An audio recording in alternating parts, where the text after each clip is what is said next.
So I thought I would make a video of my Herbital since I talk about it quite a lot and people have asked me about it and I post a lot about it on Facebook or Instagram.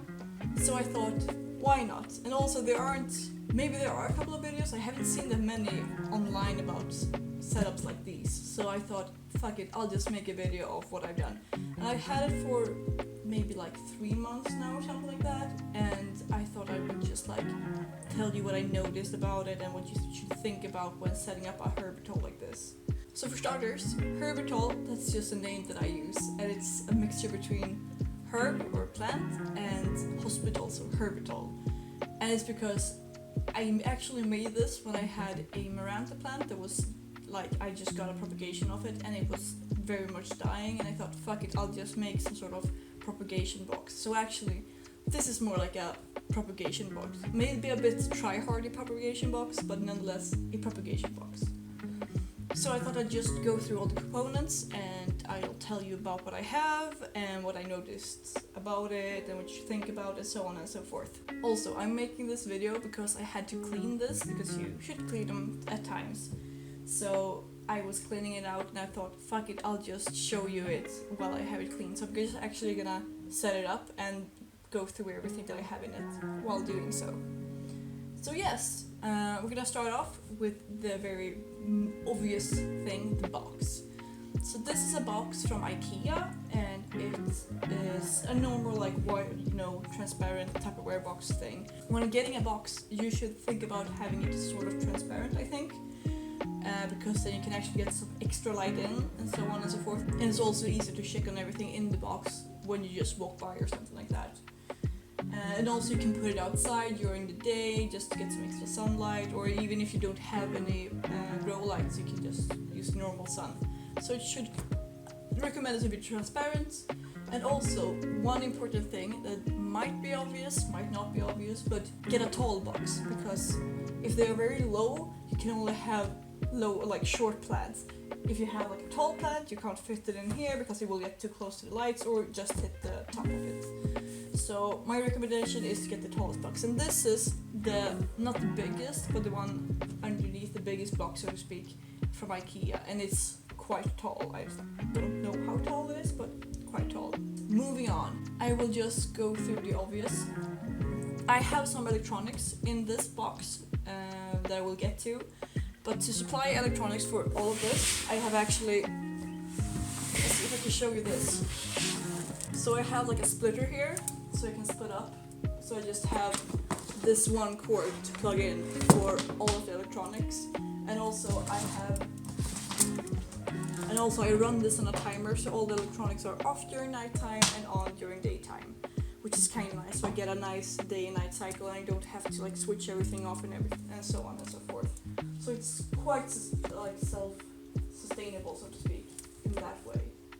And also I have a master switch, so I can switch off all the electronics if I need to, which is kind of nice when you don't want to switch off like the timer and stuff like that, which can be sort of annoying at times. So that's that. So the next component, as you might have noticed, is this. And this is a heat mat that I use in it. It's from Nelson Garden, and it's just like a normal greenhouse heat mat. What you should note about these is that it's not recommended to have these in water. And I have made some stuff to make sure it's, to prevent it from being too much in water, but I do let this get wet.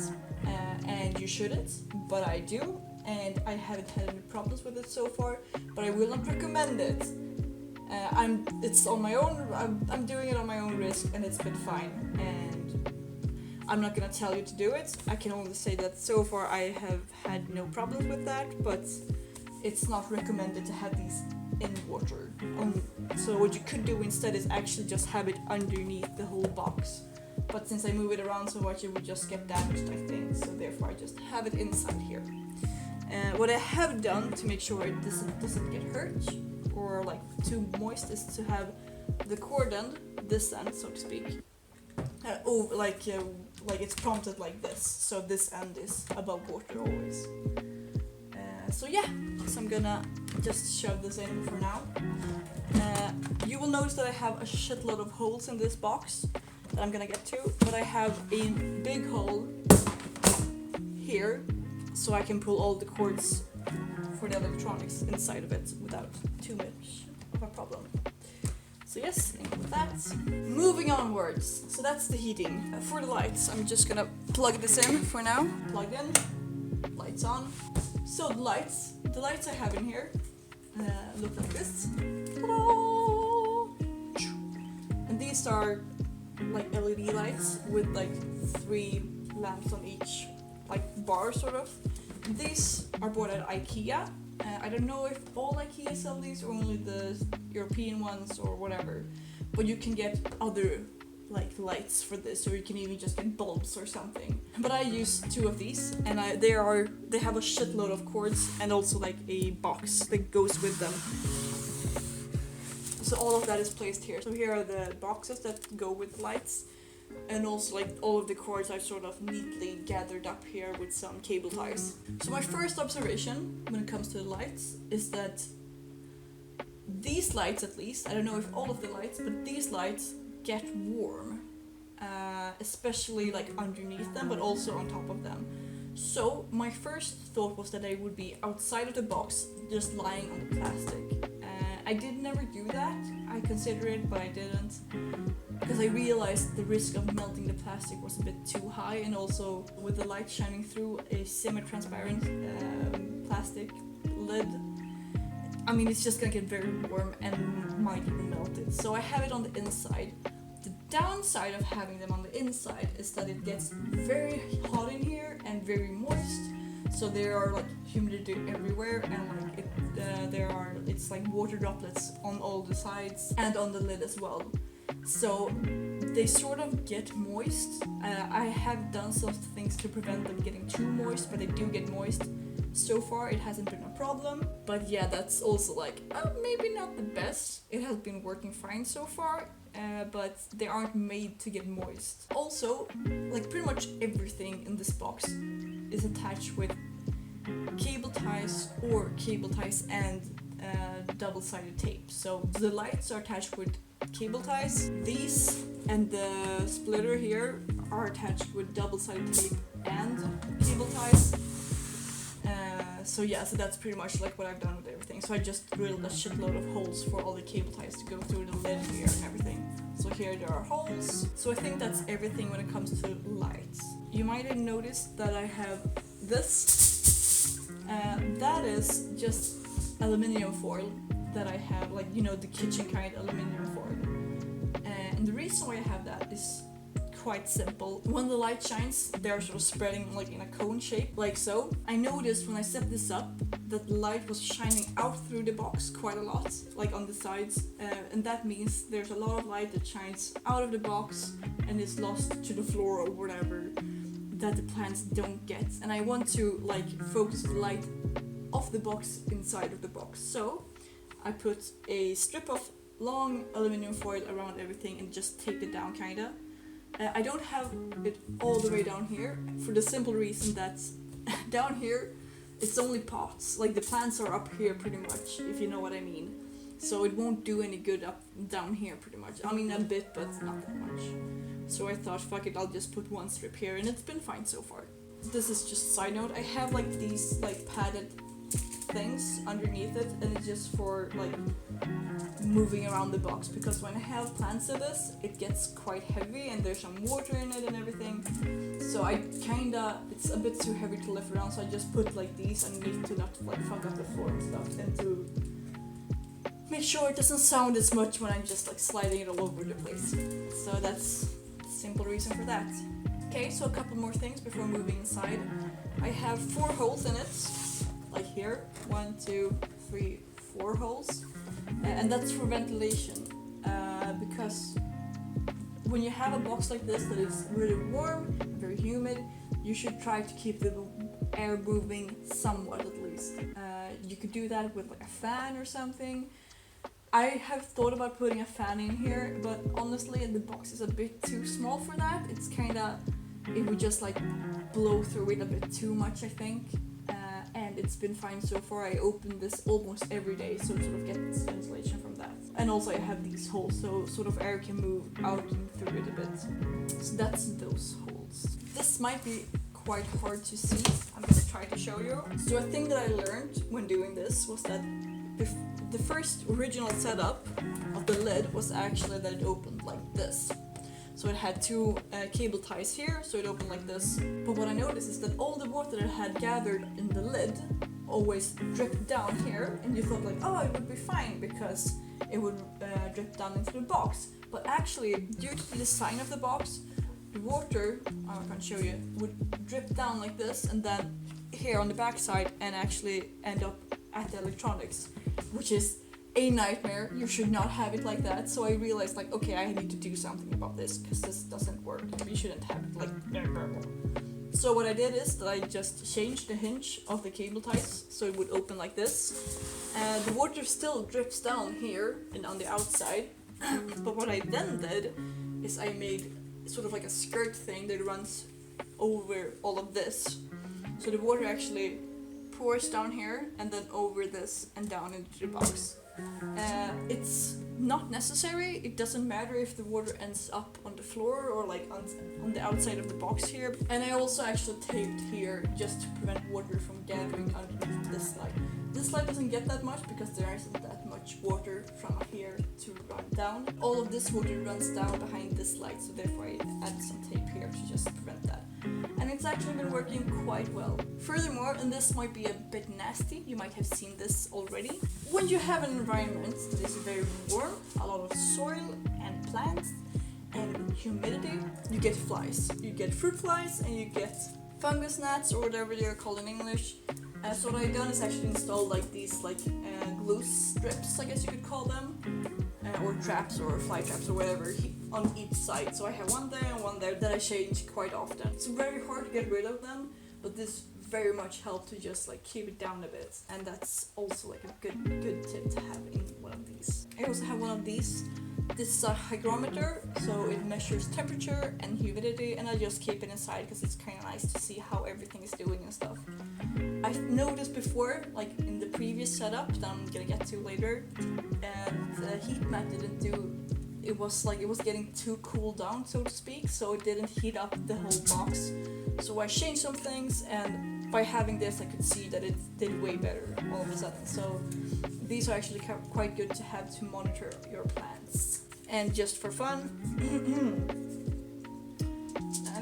it gets to 30 Celsius in here, actually like 30.0 Celsius in here, and the highest humidity is 90 Celsius. So that's pretty good, I think. I have it just like attached with magnets because it has sort of like a magnet side on this design. Boop. Okay, so for sort of the final component, I have this.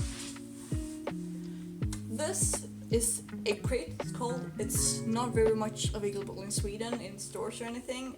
I bought this online, and I have this in the bottom of the tub, and that's pretty much just like get the heat mat up and get the plants up, so water that drips down from the plants or from the walls or the lid or whatever actually can gather somewhere, so it doesn't all stand in like water. And yeah, I also noticed, as I mentioned before, that when the heat mat was lying flat on the bottom of the tub, it sort of radiated way too much heat out of the tub. So when I have it now on here, just like so pretty much, it heats up the water underneath, so the water actually evaporates and heats the plants on the side. It also protects it a bit from lying in too much water at least. So that's the setup at the moment. If you want to know where to get this, I don't know how it is in other countries, but in Sweden you can order these online. I think there are a couple of stores, like online web shops in Sweden, but I actually ordered mine from Wish, and you get it in big sheets, and then you can just cut it down to the shape that you want. I don't know if you can see that, but yeah, so that's the shape that I have of the inside of my box. And this was actually a really good addition. So there it is inside. Before I had the egg crate, I actually had like leca balls inside at the bottom, and I mean it was sort of fine, but I kind of didn't like it because like when I put the plants directly on the egg crates, they got like they were standing quite unstable, and since I went to pack this full of plants, they would just like tip over, and it was just like so hard to like arrange everything. And also like there was a lot of nasty stuff that got gathered in like the leca balls, so you had to boil them and clean them. And also like the heat mat ended up underneath the leca balls, so it was always covered in water, which isn't great. So it was just like not the best, kinda. You could probably do it with leca balls, you could probably do it without leca balls as well, but I just found that the egg crate was like a very good addition to this. So just a couple of problems that I noticed that you should take into consideration when having these is that the lights gets very bright inside of here. You can't have anything too close to the light because it will burn the leaves, and it has happened a couple of times for me actually. So just try to keep everything off, and you can actually just plug one of the grow lights just to prevent it. If you have like a big plant on the side, you can just pull it out. What else? Also, I had a small humidifier that was running on a timer in here before, just sort of like keep the humidity up. But I noticed with this setup, with the heat mat over the water, and like with the egg crate and stuff like that, like it gets very humid in here as it is, so it's not a problem anymore. So I just don't have that anymore actually, it's just redundant. As I said before, you have to sort of keep on top of this to prevent like pests and stuff. So I have these glow sticks, and also I try to clean it up and make sure that none of the plants inside of here have like any pests. I don't know if you can see that, I don't think so. So these are the plants that reside in the Herbital at the moment, and I have checked them all for pests now and topped them off with some extra water because some of them were a bit too dry. So I'm just gonna pop them down here. So just checking plants for pests some extra times is a pretty good idea, I think, when you have them like this, because it's very warm, it's very humid, and some pests just love this. One thing that I've noticed that I haven't gotten around to fix really is mold. So when I have like, for example here, these are like 3 Monstera dubia. When I have wood parts in here, they do mold. It gets so warm and so humid, so they do get some mold on them, which isn't too great. I don't know really what to do about that. I know that if you have like a fan blowing in here, you can sort of reduce the mold forming. I don't know if that would help too much because, yeah. So what I try to do in the, like as much as I can, is to have like no wood parts in it, pretty much. Like soil and stuff has been fine, no mold there, but like wood parts tend to mold. So if I have like a stick or something to prompt something up, it tends to mold. So I kind of like use like plastic straws or like metal pieces or sticks or whatever, just to sort of avoid the mold. It hasn't damaged the plant at all as far as I can tell, but it's kind of nasty, so yeah. If you have a good solution for that, let a bitch know so I can actually do something about the mold. But as I said, it hasn't damaged anything really, it just looks a bit nasty. And also, as I said, you really, when buying the box, you should think about the height of the box, because if you have a plant, like for example here, this is a philodendron brantianum, and it's quite short. I don't know if you can see that, but it's not that big. But when I have it in here, it almost reaches the top. It's like this far from the top now. So it's kind of like, even this small plant is quite tall for this box.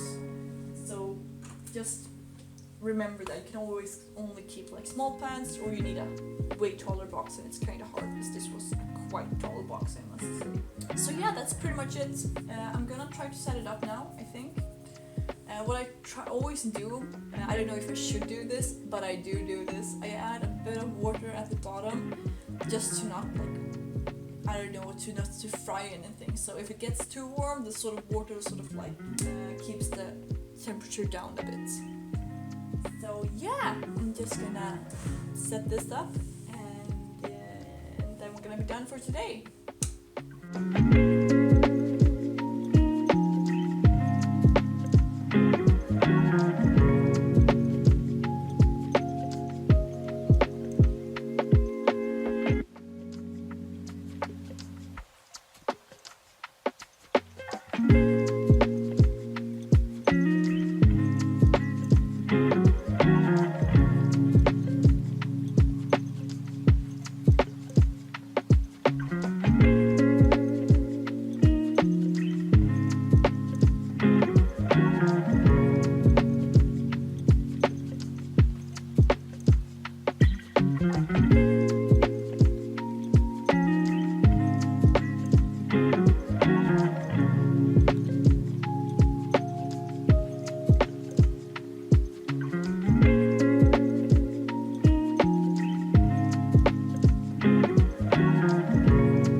So here we are then. All the plants inside, the heat mat underneath. I actually didn't show you this. I don't know if I can show you it, or if you can see it from here. Don't think so. Actually, I think I have these. It's like petri dishes that I have underneath some of them. You could probably use like, I don't know, like lids like this underneath, or like, I don't know, normal saucers or plates or whatever, but I have these because they're pretty good size. And that's just to sort of prevent nasty soil from getting exactly all over the place.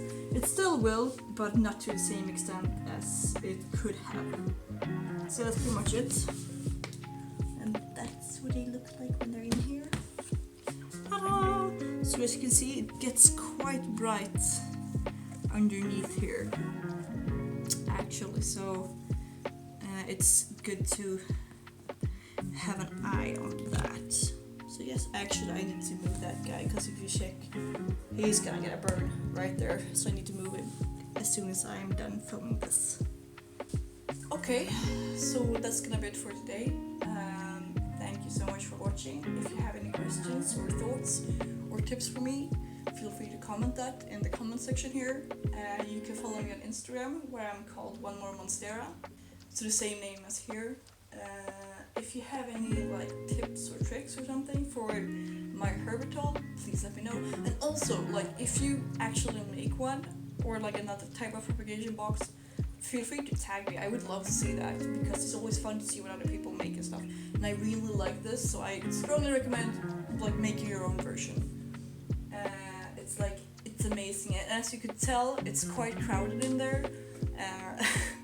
I keep a lot of plants in there, and it's always like I want more plants. Sometimes I need to stack them.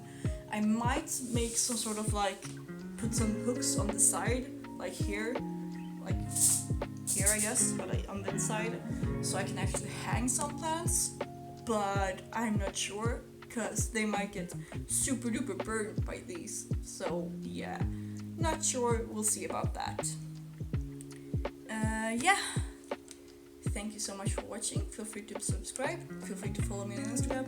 Also, for some people that have asked me about it, my next video will be the Monstera obliqua update video. Some exciting stuff is happening over there with that plant that I'm gonna show you in that video. So yeah, next video will be that. Stay tuned. Take care of yourself and take care of your plants, and I'll see you next time. Goodbye.